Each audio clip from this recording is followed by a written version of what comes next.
All right, so what we're going to do today is we're going to take a look at section 3.1, new chapter. This chapter, like the last chapter, has some components of logic that are involved in it.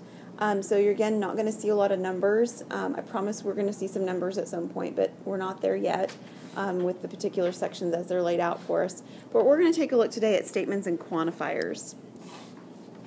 All right, so to start with, a statement is a declarative sentence that is either true or false. And I'll give you an example. An example would be something like this. I ate eggs for breakfast.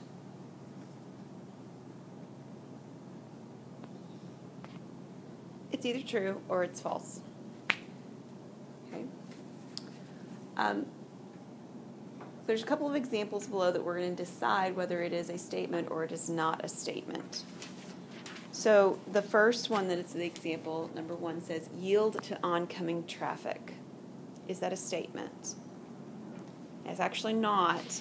What's wrong with this one to making it a statement? It's a command. It's actually telling you to do something. Now, I could change the way it's worded pretty easily and make it a statement. I could say something like, I yielded to oncoming traffic, or I always yield to oncoming traffic. I could make any of those kind of adjustments to it and turn it into a statement, but the way it's worded right now, it's a command. It's not a statement. How about the second one? 1 gallon of milk weighs more than 4 pounds. Yeah, that's a statement. There's one other kind of sentence that we use that is not a statement. Do you know what it is? It's a question. So if you see something where it asks a question, that's also not a statement. All right, so commands, statements, and questions are basically what we've got. And then there are ways of joining those statements together into compound statements. So if you have a compound statement, it means you've got 2 statements that are formed with something connecting them. And we're going to talk about the different kinds of things that connect them. The things that connect them are called connectives.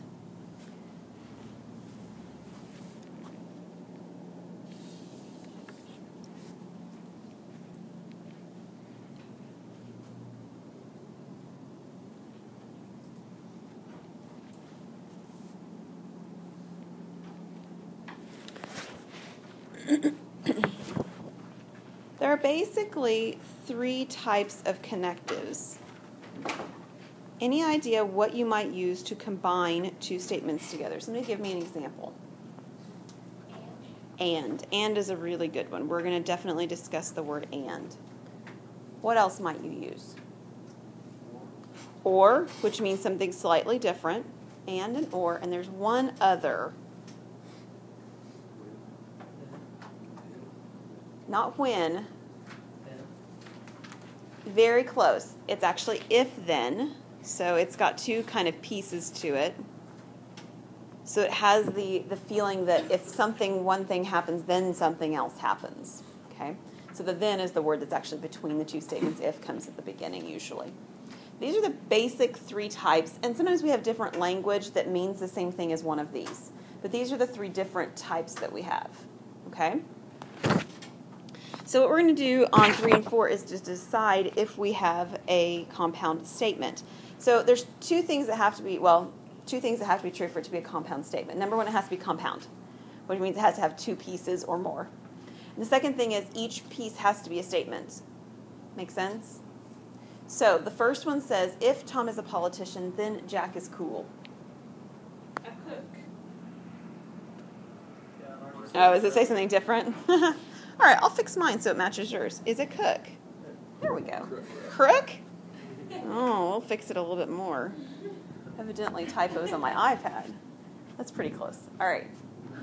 Either way, it's going to be the same answer. Is it a compound statement? Yes, it's compound because I've got what connective? The if-then connective. And each of the individual statements, whether they were the way I wrote them or on your paper or the way I wrote them on the iPad, they're both both statements individually, right? Yeah. So this one is a compound statement. So you can write the word yes or simply write that it's a compound statement. How about the next one? Tomorrow is Wednesday. No, what's wrong with this one? Yeah, it's actually not compound, right? So it is a statement. If we were asked, again, make sure you're paying attention to what the directions say. We had a little bit of difficulty with that in Chapter 2. But if you were asked, is it a statement, then the answer would be yes. If you're asked if it's a compound statement, then the answer's no. All right, so a negation is the logical opposite of a statement. Sometimes it's really easy. For example, I gave you a statement before that said, I ate eggs for breakfast.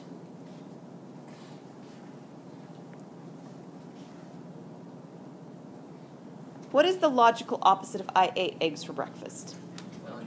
I did not eat eggs for breakfast. It's not I ate cereal, right? Okay, I mean, those are two different things, but they're not logical opposites. So the negation for this would be I did not eat eggs for breakfast. And this is an easy one to do because it doesn't have this next idea in it. The statement that I gave up here does not have anything called quantifiers in it. So let's talk a little bit about quantifiers because quantifiers make things a little more complicated when we're talking about negations. Quantifiers are words like all, each, every, none. Those are called universal quantifiers. They apply to a whole group of something. Everyone in the group does something. No one in the group is something. Okay, so everything or nobody, that's that's a quantifier, that's a universal quantifier. If you have words that look like some, there exists for at least one, that kind of statement, those are existential quantifiers. It means something exists. And the reason we bring them up is because they make a mess of things with negations.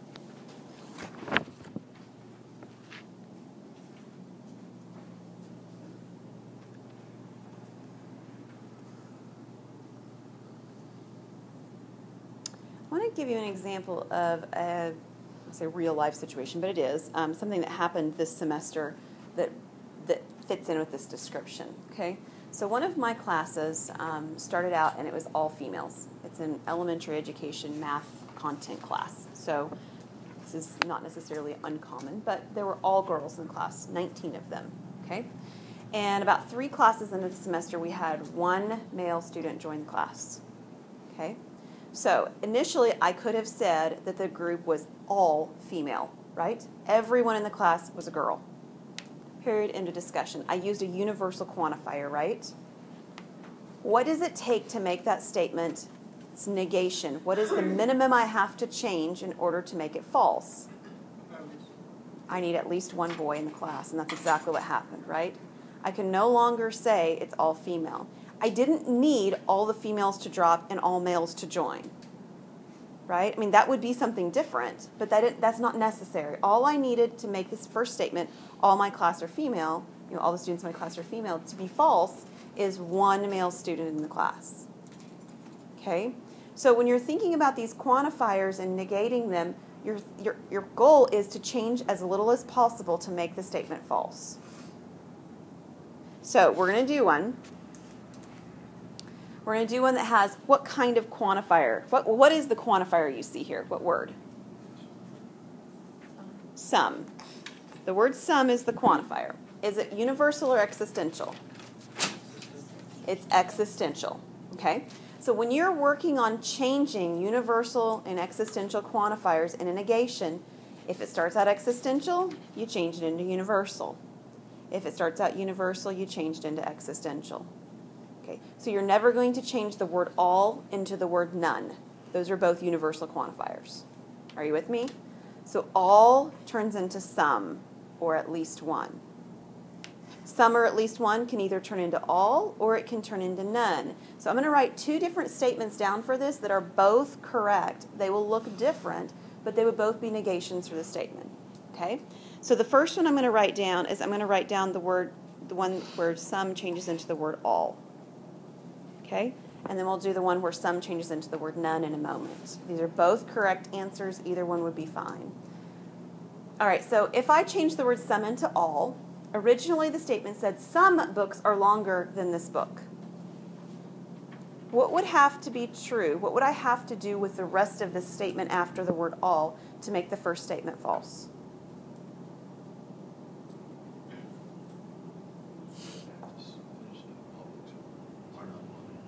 Are not longer. If I leave this to say all books are longer, well then certainly some of them are. Right? If I wrote down all books are longer than this book, that's just a stronger statement of the exact same thing that I already had. Are you with me? So to change this one, if you choose to use the word all, you would say all books are not longer than this book.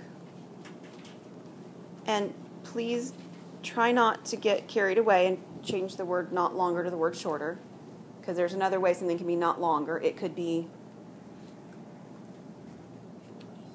the same length, right? I mean, something could be shorter, it could be the same length.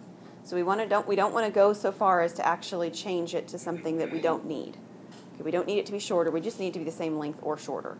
I mean, if you wanted to say that, you could say are the same length or shorter, but it's a little bit more wordy. Okay?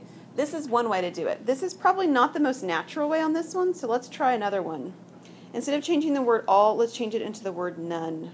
Or we'll say no, because it'll work on the language part of this a little bit better. No books. If some books are longer than this book, then the opposite would be no books are longer than this book.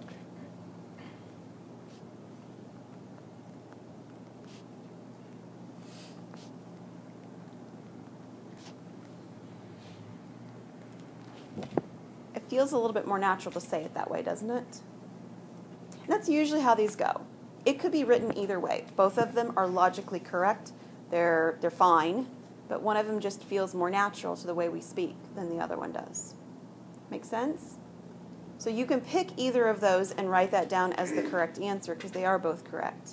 But you don't need to write both of them ever. You just need to write one negation. And this is two different ways you could write that negation. All right, this example actually has numbers. I think it may be the only one today we're going to do that has any numbers in it. All right, so one way to do a negation, you actually saw back in chapter 2. We didn't call it that. But remember, and you just took a test on it where you had the element symbol and we did a slash through it. And what did it mean when we did slash through it? It means not an element. Okay, that's a negation. It's exactly the opposite of what you originally had. So where this says do not use a slash symbol right here, what they're saying is they don't want you to come over here and just put a slash through it. I mean, legitimately, that's a way of doing it, and it would be correct, but they want you to think about it differently. Are you with me? Okay, so we want something that is the logical opposite or the negation of x is greater than or equal to 5. X is less than 5.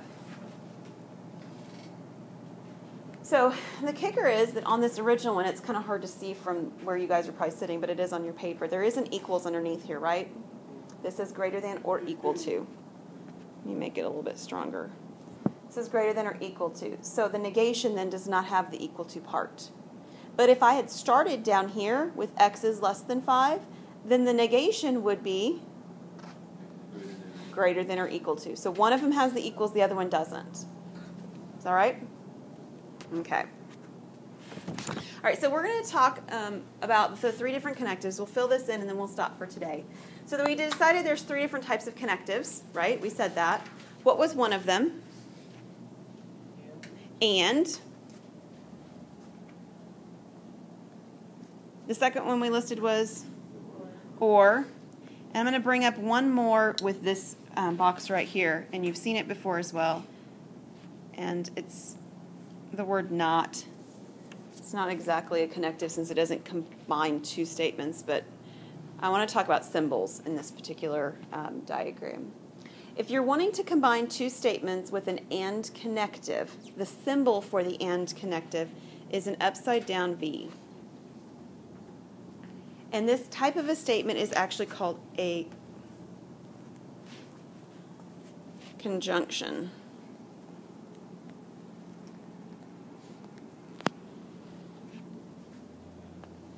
So a conjunction is an and statement. An or statement actually looks like a V.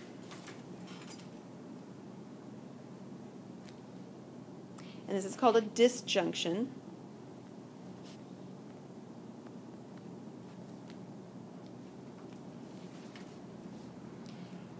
And then the negation of something. I didn't show you what that looked like in symbols yet, so that's where we are here.